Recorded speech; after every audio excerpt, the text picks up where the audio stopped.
تو آدمی اگر اس نظر سے ہدیہ دے کہ یہ میں محبت سے دے رہا ہوں اور اس محبت سے دینے کا مقصد یہ ہے کہ اللہ راضی ہو کہ میں نے اپنے ایک مسلمان بھائی کو یا اپنے کسی رشتے دار کو کوئی ہدیہ پیش کیا، اس کی بڑی فضیلت ہے۔ اور رسول کریم صلی اللہ علیہ وسلم نے کا یہ ارشاد منقول ہے کہ تہادوا تحاببتم، ایک دوسرے کو ہدیے دیا کرو، تمہارے درمیان آپس میں محبتیں پیدا ہوں۔ تو یہ بڑی فضیلت کا کام ہے۔ لیکن آج کل یہ ایسی صورت بن گئی ہے، تقریبات کے موقع پر، شادیوں کے موقع پر اگر کوئی شخص شادی میں شرکت کرنے جاتا ہے، اپنے کسی رشتہ دار کی یا اپنے کسی دوست کی تقریب میں جاتا ہے، تو ہدیہ لے کر جانا لازمی ہے، کوئی تحفہ لے جانا لازمی ہے۔ بسا اوقات انسان کو دل میں یہ اس کی خواہش نہیں ہوتی دینے کی، وہ دل سے اس کا تقاضا نہیں ہوتا کہ میں ہدیہ دوں، لیکن مجبور ہے۔ کیوں مجبور ہے؟ اگر نہیں دوں گا تو میری ناک کٹ جائے گی،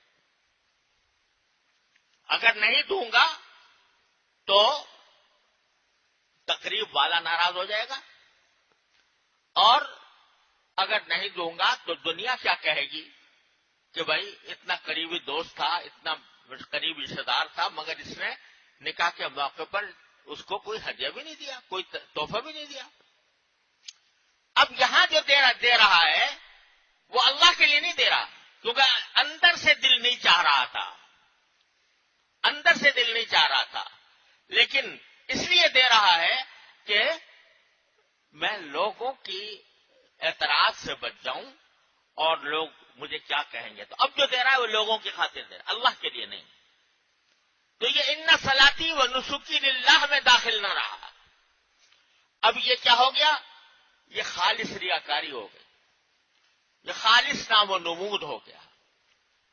بلکہ بہت سے معاشروں میں اب بھی یہ صورتحال موجود ہے کہ جو شخص شادی بیاہ کے موقع پر کوئی پیسے دیتا ہے تو باقاعدہ اس کی فہرست تیار ہوتی ہے، فلاں نے اتنے دیا، فلاں نے اتنے دیا، فلاں نے اتنے دیا، اور وہ فہرست محفوظ رکھی جاتی ہے تاکہ اس کے ہاں جب تقریب ہو تو میں بھی کم از کم اتنا ضرور دوں جتنا اس نے مجھے دیا تھا۔ یہ نیوتا کہلاتا ہے، اور یہ نیوتا جو ہے اس کو قرآن کریم میں صراحتاً منع فرمایا۔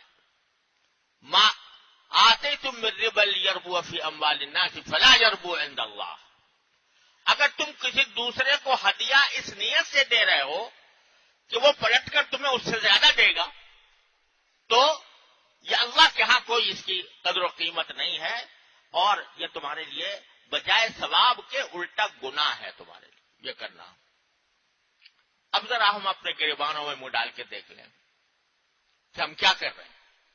تقریبات میں جو ہدیے تحفے دیے جاتے ہیں اس کا مقصود یہ صرف یہ ہوتا ہے کہ دنیا کو خوش کیا جائے، اللہ کو خوش کرنا مقصود نہیں۔ لہذا نہ صرف یہ کہ وہ ثواب نہیں الٹا گناہ ہے۔ پھر کیا ہوتا ہے کہ اسی سے رنجشیں پیدا ہوتی، ہم نے تو فلاں کی شادی میں یہ کیا تھا اور اس نے ہمارے ہاں کچھ بھی نہیں کیا، ہم نے تو فلاں کو اتنا دیا تھا اور اس نے ہمیں کچھ بھی نہ دیا، یا دیا تو کم دیا۔ اس کی باقاعدہ غیبت شروع ہو جاتی ہے، اس سے دل میں رنجش پیدا ہوتی ہے، اور محبتوں کا فائدہ حاصل ہونے کے بجائے نفرتیں پیدا ہو۔ تو یہ شیطان نے ایک اچھے کام کے اندر جو ثواب کا کام تھا اس نے اس طرح کھنڈک ڈال دی کہ بجائے ثواب کے وہ گناہ بن گیا۔ ویڈیو کے نیچے سبسکرائب کے بٹن پہ کلک کریں، بیل کے آئیکن پہ کلک کیجئے تاکہ ہر نئی ویڈیو کی نوٹیفیکیشن آپ کو مل جائے۔